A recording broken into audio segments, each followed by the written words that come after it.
pensando numa coisa assim, bem do dia a dia das pessoas. Se eu tenho uma depressão, um transtorno de ansiedade e tudo mais, e eu quero decidir por qual linha seguir.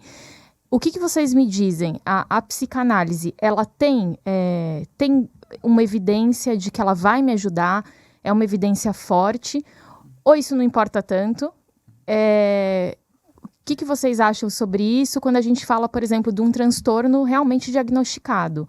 Não seria bom eu ter uma certeza de que indo por um caminho eu vou ter uma melhora, ter isso mensurável por estudos e tudo mais? Como que vocês enxergam nesse caso específico de um transtorno diagnosticado? A primeira coisa a gente tem hoje, literalmente, milhares de pesquisas clínicas que testaram a eficácia de diferentes terapias e psicofármacos para diversos desses quadros clínicos, né? Depressão, transtorno de personalidade borderline, uma ansiedade, um pânico e assim por diante, tá? Agora, o que a gente encontra na literatura?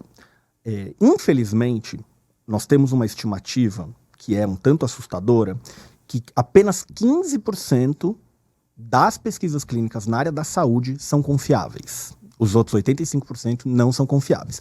Por erros metodológicos grosseiros, por análises de dados enganosas, por controles equivocados e assim por diante, tá?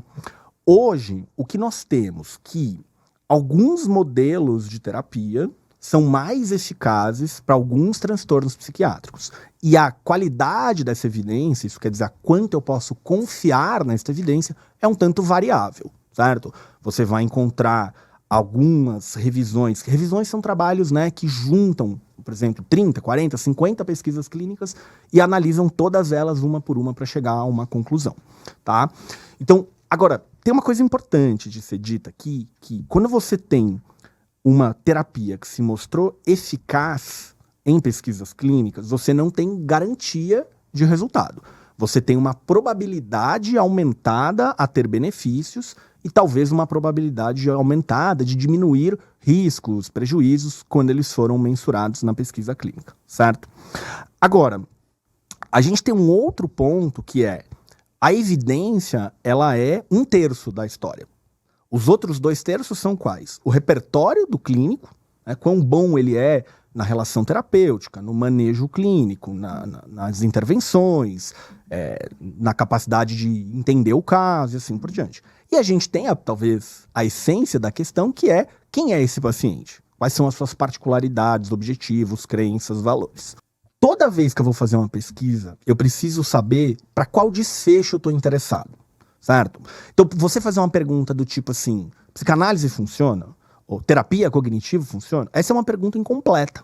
Né? Você falar antibiótico funciona? Para inflamação, não. Para Covid, não. Percebe? Para que desfecho você está falando? Então, a questão é, eu estou interessado em medir quais desfechos? Eu estou falando de sintomas de depressão? Eu estou falando de qualidade de vida? Eu estou falando de satisfação conjugal numa terapia de casal, por exemplo? Então, para vários desses desfechos, e especialmente transtornos, as evidências elas são mais favoráveis a outros tipos de psicoterapia do que a psicanálise. Pelo menos são esses os dados que eu tenho acesso, que eu conheço. Trabalho com depressão todos os dias, eu sei a gravidade da questão da depressão, os riscos que isso coloca, sofrimento para a própria pessoa, para a família, para todo mundo. Então, isso é um problema muito importante de a gente ver que tipo de evidência a gente tem que uma certa intervenção pode modificar esse quadro clínico.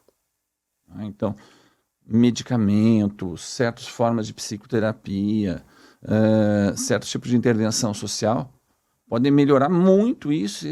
Essa informação é indispensável. É desse tipo de informação que eu creio que o Jean está trazendo aqui. Todos estamos de acordo que elas são indispensáveis.